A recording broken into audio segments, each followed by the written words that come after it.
Hi guys, नमस्ते। स्वागत है आपका फिर से मेरे चैनल पर नायशा किचन में। आई होप आप सब स्वस्थ होंगे और अच्छे होंगे। तो जैसा कि आप देख रहे हैं, आज की रेसिपी है टिक्की और हरी चटनी। आज हम बनाएंगे व्रत में खाई जाने वाली टिक्की और उसके साथ हरी चटनी। तो देखिए, व्रत में कई बार ऐसा होता है, हमारा मन करता है कुछ चटपटा खाने का।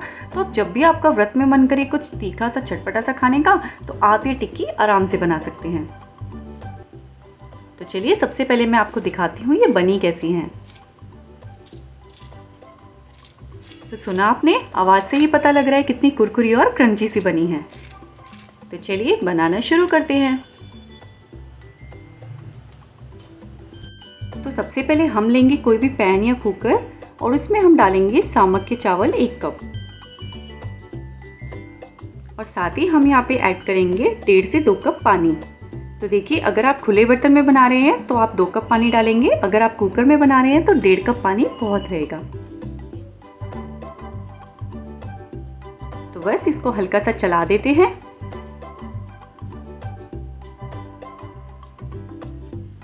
और अब इसे पकने के लिए रख देंगे।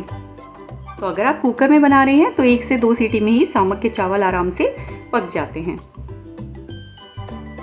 तो चलिए अब देखते हैं हमारे चावल पके हैं या नहीं। तो देखिए, चावल बिल्कुल अच्छे से पक गए हैं, अच्छे से फूल गए हैं। तो हमें चावल को अच्छे से गलाना है। देखिए, बिल्कुल दाने अच्छे से फूल गए हैं, चावल अच्छे से पक चुके हैं। तो बस अब हम इसे ठंडा होने के लिए रख देते हैं एक तरफ।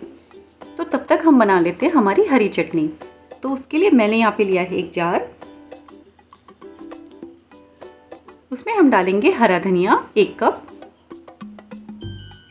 साथ ही हम ऐड करेंगे पुदीना आधा कप, 2 हरी मिर्च, सेंधा नमक स्वाद के अनुसार, आधा टीस्पून भुना हुआ जीरा, आप चाहें तो जीरे का पाउडर भी डाल सकते हैं, और फाइनली 2 से 3 बड़े चम्मच दही।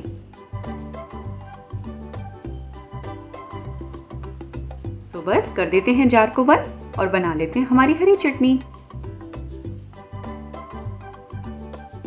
तो चलिए देखते हैं हमारी चटनी कैसी बनी है।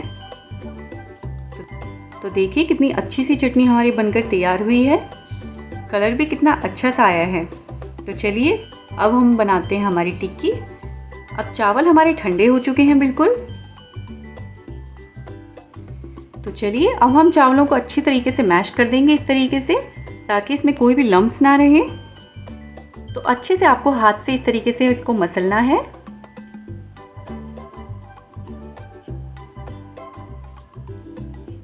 तो अब मैं इसमें ऐड कर रही हूँ 2 उबले हुए आलू, जिन्हें मैंने कद्दूकस कर लिया है।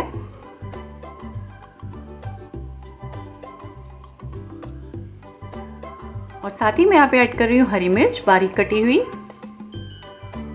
हरा धनिया बारीक कटा हुआ,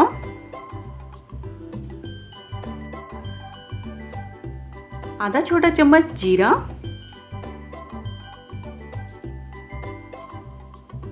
काली मिर्च पाउडर 1/4 छोटा चम्मच और नमक स्वाद अनुसार।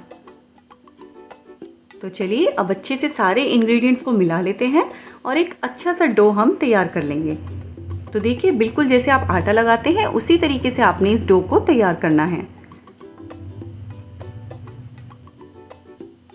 तो अगर आपको थोड़ा स्टिकी सा लगे तो आप थोड़ा सा घी या तेल भी लगा सकते हैं। तो चलिए, डो हमारा तैयार है। अब बनाते हैं हम टिक्कियाँ। तो उसके लिए मैंने यहाँ पे लिया है घी, हल्का सा उसे मैं ग्रीस कर रही हूँ हाथों को। और उसके बाद टिक्की के साइज का डो आप लेंगे और उसे टिक्की का शेप देंगे। तो आप चाहें तो कोई भी शेप अपनी पसंद का दे सकते हैं। मैं यहाँ पर टिक्कियाँ बना रही हूँ, इसलिए मैं इसे टिक्की का ही शेप देने वाली हूँ। तो देखिए, ये जो व्रत वाली टिक्कियाँ बनती हैं सामक के चावल की, ये बिल्कुल वैसी ही लगती हैं जैसी आप नॉर्मली आलू की टिक्की खाते हैं। तो टेस्ट में तो कोई कॉम्प्रोमाइज़ नहीं होने वाला है, आपको बहुत ही पसंद आने वाली है ये। आप इसे ज़रूर ट्राई करना इस बार। तो चलिए इसी तरीके से बाकी की टिक्कियाँ भी तैयार कर लेते हैं।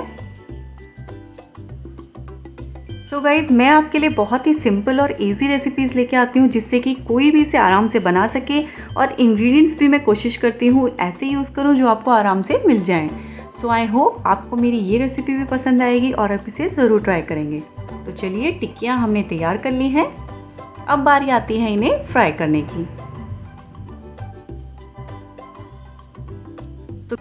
तो देखिए, मैं व्रत का खाना हमेशा घी में बनाती हूँ, इसलिए मैं यहाँ पर घी ले रही हूँ। आप चाहे तो तेल में भी बना सकते हैं। घी को हमने गरम कर लिया है और लो से मीडियम फ्लेम पे ही आपको बनाना है। हाई फ्लेम पे बिल्कुल नहीं बनाना है, वरना आपकी टिक्कियाँ अंदर से कच्ची रह जाएंगी और बाहर से क्रिस्पी भी नहीं होंगी। तो सारी टिक्कियाँ हमने डाल दी हैं। अब इनको कुछ देर के लिए आप पकने देंगे। अभी हम इन्हें नहीं हाथ लगाएंगे। जब हल्का सा आपको लगे कि टिक्कियाँ सिकने लगी हैं, तो आप चम्मच से उसे फ्लिप कर सकते हैं और इस तरीके से घुमा सकते हैं, जिससे कि चारों तरफ से टिक्कियाँ हमारी अच्छे से सिक जाएं। तो अब हम कर देते हैं टिक्कियों को फ्लिप। हल्की सी हमारी टिक्की सिकने लगी है। तो इस तरीके से आप सारी टिक्कियों को फ्लिप कर देंगे।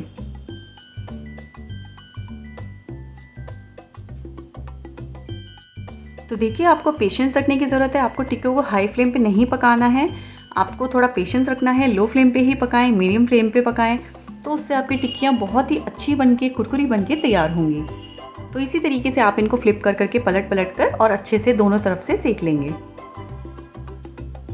तो चलिए, अब हमारी टिक्कियाँ बिल्कुल अच्छे से सिकने लगी हैं। देखिए, कलर से ही पता लग रहा है कि कितनी बढ़िया सिक रही हैं ये।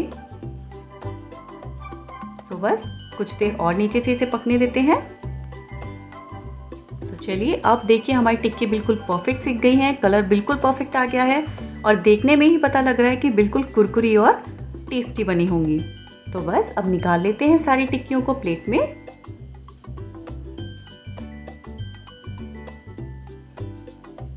तो देखिए, बहुत ही इजी सी रेसिपी थी, बहुत ही आसान था इसे बनाना। आई होप आपको ये ज़रूर पसंद आएगी। आप इसे एक बार बनाकर ज़रूर देखना और मुझे बताना आपको ये कैसी लगी। तो अगर आपको मेरी रेसिपी पसंद आई और अगर आपको मेरी बाकी रेसिपीज़ पसंद आ रही है, तो प्लीज़ आप मेरे चैनल को सब्सक्राइब कीजिए, मुझे सपोर्ट कीजिए और मेरी वीडियोज़ को ज़्यादा से ज़्यादा शेयर कीजिए। तो ऐसी ही टेस्टी रेसिपीज़ मैं आपके लिए लाती रहूँगी। मिलते हैं अगले वीडियो में। Thanks for watching.